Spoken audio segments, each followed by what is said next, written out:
I would like to introduce Pavan Sukhdev.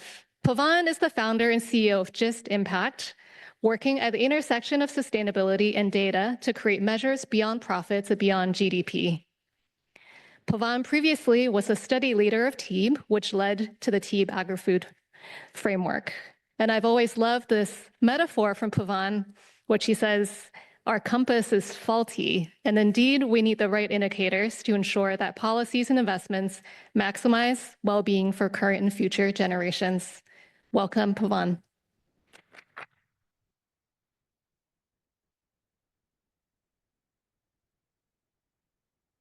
Thanks for your kind introduction, and a pleasure to be here at the FAO again, I think within 2 years. I do remember it was earlier in the red room. I'm not sure whether that means a demotion or a promotion, but that is one key difference. But today, I'm going to speak with you about a theme that runs through the Andhra Pradesh Natural Farming Project, which is the theme of women, their agency, and the value that it delivers to women. But this is not actually my mainstay these days. I run a company called Just Impact. Our main work is to collect data on corporate impacts and to provide it to investors in a manner that is cleaned and informative. And I'm really, really proud that after using our data for more than 3 years, the Sovereign Wealth Fund of Norway has actually published the results of their use, demonstrating how both in terms of their portfolio management, it has actually helped them to make decisions, and of course, in terms of engagements, more than 500 engagements with among their 8,500 investees. So I come from a data business, but my background, as you rightly point out, is the economics of ecosystems and biodiversity and its relevance for farming and farm communities. So that's what today's conversation is going to be about. But let me begin here, which is something some of you may have seen me talk about, which is how poorly our current food system actually addresses what is the purpose of food, which is nutrition to enable fulfilled and rich lives. Out of the 8 billion of us that exist on the planet today, these are the statistics that I could estimate, which is that 0.8 billion and 0.7 are respectively starving and obese. And they are part of subsets, they are subsets of those who are micronutrient deficient, that is almost 2 billion, and overweight, that is 1.9, and there is an intersection between these two categories. The starving are the poor. And a number of the poor actually are from farming communities in lands which are stressed. And therefore, if we could solve the problem of yield and profits for small farms, the more than 500 million small farms around the planet, they employ more than 1 billion farmers and farmhands. If we could solve that problem of yield for small farms, that would actually address the poverty problem. And I will bring this up again today. If we could address the micronutrient deficiencies through natural farming and ensure that the localized farming practices are able to cater to nutrition where it really matters. One example, I come from India. I think 2010, thereabouts, the government had published a report which demonstrated that micronutrient deficiency was one of the key reasons why we were suffering extensively from physical stunting and mental stunting amongst children under the age of 10. And that resulted in certain schemes being promoted and so on, some successful, some not so successful. But the point is that the issue of mental and physical stunting linked to nutrition and especially connected into the diets of pregnant and lactating women has been known for over 2 decades now, 2.5 decades, and it's a serious issue. And yet I think we are still struggling to get solutions. But what I'll talk to you about today, a very heartwarming story, is how it is actually one of the issues that's been addressed by the natural farming experiment that you heard a bit about yesterday from RYSS, from Andhra Pradesh, from the people in Andhra Pradesh. Today's food systems have all kinds of issues apart from not providing nutrition. The largest single driver of biodiversity loss, they are 1/4 of greenhouse gas emissions. By the way, that's farming emissions. But if you take the value chain of agriculture, including the upstream deforestation and the downstream transportation, and the rate at which transportation is growing, you'll realize that the real answer is more like 45 to 55%. So half of the emissions are actually food systems emissions. a lot of soil degradation, and a majority of fish stock depletion is food system. So there's, apart from the social and the human side, there's also all this stuff that we have to worry about. But I just thought I'd come to where women play a key role here. So the natural farming I would say movement now. It began as an experiment probably 8-9 years ago. Vijay Kumar is not here, but some of his colleagues are. Lakshmi, are you here somewhere? Swati is here. Okay, fine. Right, somewhere in that. Anyway, so really my heart goes out to them. I joke with my family that apart from New Delhi, where they are, the state in India that I have visited the most is actually Andhra Pradesh, because I've been there like 8 times during the last 8 years. But it's because of this movement. And why is it the women that I focus on? So 2 women that I interacted with, one in person twice, and the other one just on Twitter, sorry, X, okay. The lady on the left is a young scheduled caste, poor single woman. So scheduled caste in India is those who are the lowest caste, and therefore they are the least likely to get inclusion within society. She took a loan of 1 lakh rupees from her self-help group, the women's self-help groups, because it was actually the women's self-help groups that became the infrastructure that is today the RYSS organization, which has over 10,000 employees and resources, as they say, community resource persons. So she took this loan, and she did so well with the natural farming that she engaged in her village in Andhra Pradesh with that she gradually grew within the RYSS to become what is known as a master farmer, which means that she is now entitled and encouraged to go somewhere else and teach the skills that she has learned, for which, because she's suffering an opportunity loss in the farm that she grows, she gets paid a salary to compensate for that opportunity loss. So that's the lady on the left-hand side. She's facing a panel, which included, I think, Ruth, one of your colleagues, and myself and a few other old fogies. And sorry, Ruth is not old, I am. And she was basically telling us in Telugu, being translated by Vijay. So she's telling the so-called expert panel what she has done. And please notice in the picture, as you can see, I took this photograph from the panel. You can see the audience is mainly men, right? So to me, this is a very inspiring moment, which I really treasure and I cherish. And I met her by chance again after a couple of years on one of my many visits. The lady on the right, on the other picture, the right-hand side, I've never met, but this is a tweet. What do we call them nowadays? We call them X's, or they're still called tweets? So this is a tweet, and she's scribbled in her own handwriting, ZBNF. That is the old name for community managed natural farming. It used to be called zero budget natural farming. So that's her field, and you can see it's standing tall. After Cyclone Pethai in 2018, December 2018, a huge cyclone that hit the coast of Orissa and Andhra Pradesh. And next to that is the complete devastation that she's showing you, saying non-ZBNF, non-zero budget natural farming of the farmer next door.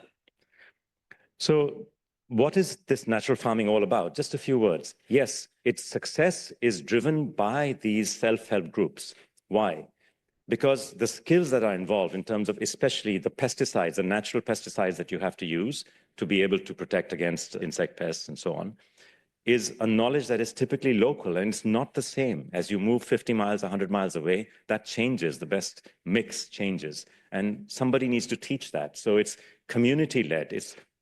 We actually studied, in the study that was probably mentioned yesterday, we actually studied the social capital dimension, which the entire self-help groups of the original microfinance projects of Andhra Pradesh and other states in India brought to the table.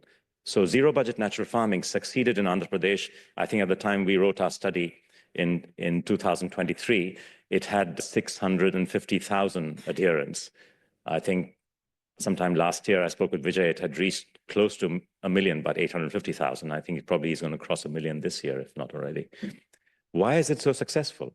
Well, it's successful because it delivers higher yields to small, poor farmers. It's successful, and I keep getting this answer from them, because health improves. So not using pesticides means that the farmers themselves are healthier. And I still remember one particularly feisty young lady when I asked the same question, which I kept asking from place to place. Why are you doing this? What is it in it? What's in it for you? She says, it's health, sir. You know, see, she pulled out the soil and showed me earthworms in it. And she said, when people eat our food, they are healthy. And she looks at me straight and tells the translator in Telugu, tell him that if he eats our food, he would be healthier as well. Yes. So, yeah, correct. So, but in deference to that lady, yes, I have started eating organic food these days. I don't get natural farming food, but it's too far away. But anyway, so this is the driver. It's health and yields. And the yields are higher, and crop cutting experiments conducted over 7 years have demonstrated the higher yields. And interestingly enough, it's almost immediately afterwards. So it's not as if the usual fiction that, oh, for 3-4 years, you're lost and you will get no yield. That is not true. What they're doing is they're activating the bacteria in the soil. So as against trying to use chemical nutrients and NPK nutrients, what they're doing is mixing basically local cattle's the cow dung and urine, mixing that with food for the bacteria that's in the cow dung and urine, which means putting in molasses and gram flour. So typically you see these big drums in the villages, the 200-liter drums, 10 kilograms of cow dung and urine, about 2 kilograms each of molasses and gram flour, which is the cheapest, by the way. Top it up with 200 liters of water, and they mix it, and after 2-3 days, it starts smelling foul, which means it's ready. And then you basically sprinkle the bacteria all over the soil, and that's what reignites growth. However, it reignites growth for everything, including weeds. So you put in more effort weeding. So that's actually the increased labor is because of the additional weeding that you have to do. And the other thing they do is constant mulching. So there's a whole rotation of crops. If you go there to these farms, you'll find the crops are growing in rows, red gram, black gram, chilies in sort of height, and then lots of maize, and then fruit trees, and then massive amounts of rice. And then the row patterns repeat. So as one crop matures, its residue is used as mulch to cover all the land, and that reduces evapotranspiration from the soil. So therefore, you're using less water. So less water use is huge because it enables you to extend. And of late, what they've started doing, which is fascinating, is recognizing the value of seeding as a way of bringing this life to the soil. They've figured out that they can plant during the gap. They call it pre-monsoon dry sowing. Sorry, I'll skip a few slides here. I'll come back. But this is a new technique that they've started, pre-monsoon dry sowing, to actually plant crops which are basically grasses, which can be used for cattle. And as you can see from the PMDS, Indians love acronyms, by the way, PMDS. So pre-monsoon dry sowing, the amount of time spent, man days for weeding, and the number of sprayings done actually declines from year 1, year 2, year 3, year 4, year 5, year 6, because soil quality actually improves over time. And this is amazing because this makes use productively of literally the 2 months of the year when the soil is not being used for agriculture, March to May. And then after that comes the rice crop, and then after October comes the maize and the other crops and so on. So this is what's been going on. And my company just did a study, which is unusual for us. Most of what we do is research on companies' corporate data, which we provide to investors for their risk management and their engagement. This was the unusual thing that we did because we are passionate about it. So there are enough people within the company and myself. We decided to engage in this project. This is a study we did of natural farming versus the 3 geographically distinct mainstream methods of farming, which is irrigated farming in the central Andhra Pradesh region, which is where the delta is, the sort of those 2 knobs on the coastline on the right-hand side. Then there's the dryland farming, which is in the southwest, the large area that you see in the southwest. And then there's the montane farming, which is largely tribal and is kind of default organic because they don't have the money to buy pesticides and fertilizers, chemical pesticides and fertilizers, but this very poor yield. And in each of these geoclimatic regions, our study demonstrated, and it's been published and peer-reviewed and the works, it's available. Our study demonstrated that the yields were actually higher on average. The yields were higher by something like 11%, but because the costs of pesticides and fertilizers were not incurred, so therefore the profits of the small farms, the 550 odd small farms that we studied for that, the profits were higher. So yields higher because of 2 reasons, in fact. One, actually higher yields, but the returns on for the farmer are better because the people in the local market are more likely to buy that food because they associate it with good health. So on average, the natural farmers were coming home with baskets empty, whereas those who were using chemical pesticides and fertilizers were coming home with baskets still half full, because there was less purchase of their food, so more waste on that side. So for these reasons, the incomes are higher, the costs are lower because input costs are lower, basically. And crop diversity has doubled from average 2 crops to 4 crops. Obviously, much lower use of, if any, use of pesticides and fertilizers, which are chemically based. But we studied 3 dimensions of performance. One is the economic dimension, profits and yields and so on, and income. The other was health, where there was almost 1/3 lower health costs incurred by farmers in the natural farming areas. Now, by the way, this is taken across each of these 3 regions, and the answers are different. In the Delta region, the reason why natural farming does better is not so much higher yields, but actually lower costs, because the Delta farming region uses a lot of pesticides and fertilizers. In the northeastern region, the montane region, which is rainy, the reason why the natural farming does well is higher yield, because the farmers are being taught to manage the soil better. And on the left-hand side, in the southwest, the reason why it's better is because it's dryland farming. Natural farming performs a lot better in dryland because there is damage to the soil in other areas. So there are different reasons why it does better in different parts of the same state. But on average, it does very much better.